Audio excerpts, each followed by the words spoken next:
I'm Troy Kirby with a quick look at the 2022 Washington State Legislative Session. During the 2022 Washington State Legislature, lawmakers debated Senate Bill 5909, which concerned oversight of the gubernatorial powers for emergency proclamations such as the COVID-19 emergency. The bill was debated in the Senate on February 15th. This simply puts the legislature back involved in the process in an extended emergency like the emergency we have been living through for almost 2 years, maybe at 2 years now. We're very close, 700 and some days.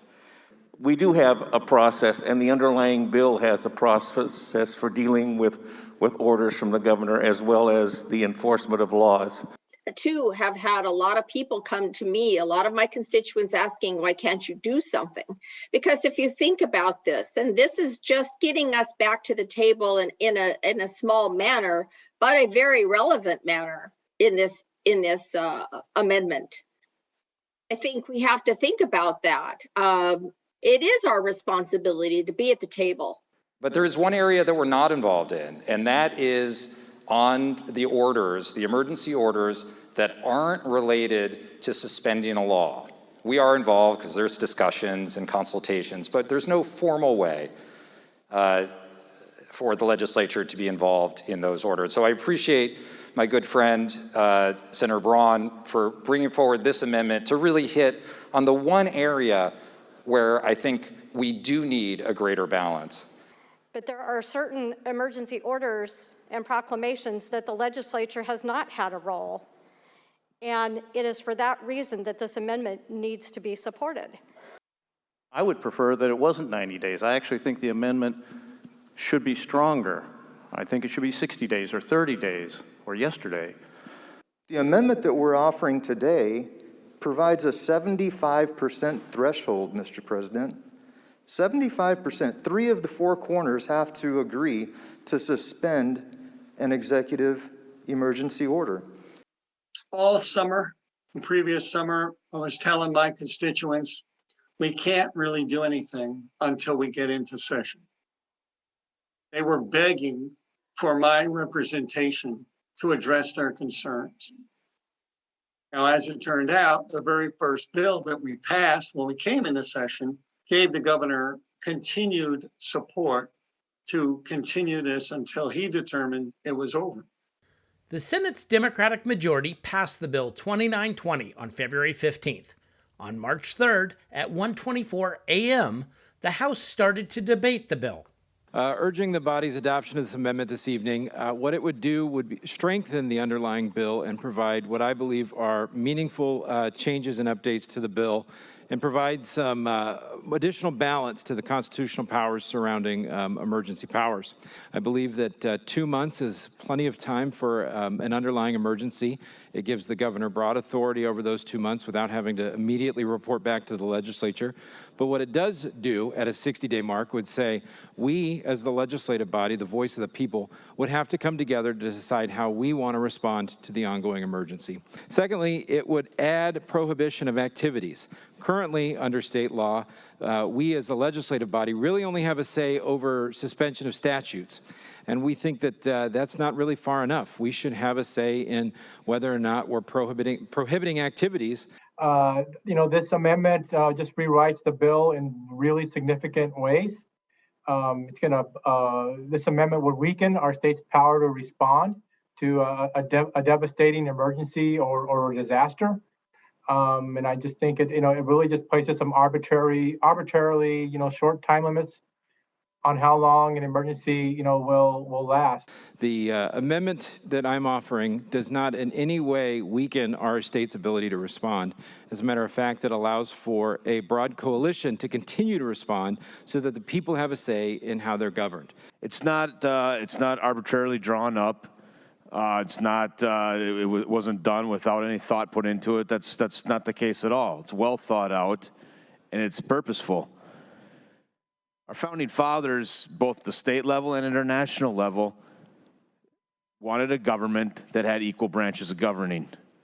And that's what this is really about. No one for a moment in here disputes the fact that the governor should be able to call a state of emergency and be able to have extraordinary powers when those times arise.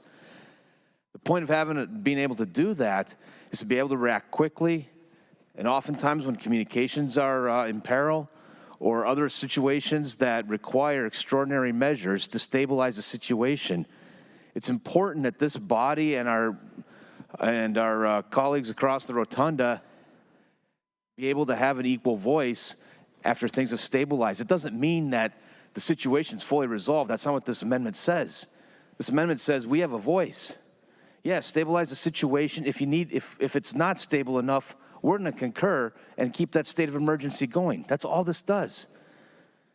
It was alluded to earlier, one executive and 147 legislators. Just by very definition, we're closest to the people. And the people deserve to have a voice. And through us, they have that voice. It's just not practical to have that voice through an executive branch. That's not how our system works. And so through us, the voice of the people of this state can be heard. And we are an equal branch of government. And if the conditions warrant, we will certainly continue that state of emergency. This does not usurp any other power. It just gives a voice to the people through this body and through the other side of the rotunda. And it's critical to maintain that balance of power in this state. I urge this body's adoption. Thank you. Thank you. Additional remarks. The good member from the 6th District, Representative Graham. Thank you, Madam Speaker. I'm rising in support of this amendment on behalf of the constituents in my district, both Republican and Democrat and Independent, that have been reaching out to me through emails, phone calls, meetings. Madam Speaker, this is an important amendment to restore balance to the branches of our government, to restore faith in the people that we represent. As you've heard mentioned, Madam Speaker, I think this amendment does two main things. First, it requires the legislature to come together to renew emergency proclamations after 60 days.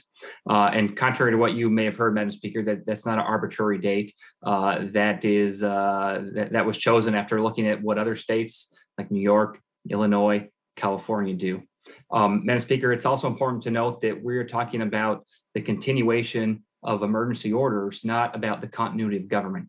So the number one issue that I hear from my constituents, when are we going to fix the emergency powers? What's going on with emergency powers? I can't go to the coffee shop. I can't go out to dinner. I can't go anywhere without somebody asking me that question. The Speaker wants to let members know we're going to defer action on this bill, but it will retain its place on the second reading calendar. It was at this point that the House Democratic majority decided to pull the bill from the floor, and it did not get voted on during the rest of the 2022 session. The state still remains under COVID-19 emergency powers for Governor Inslee. Thank you for watching the 2022 Washington State Legislative Session.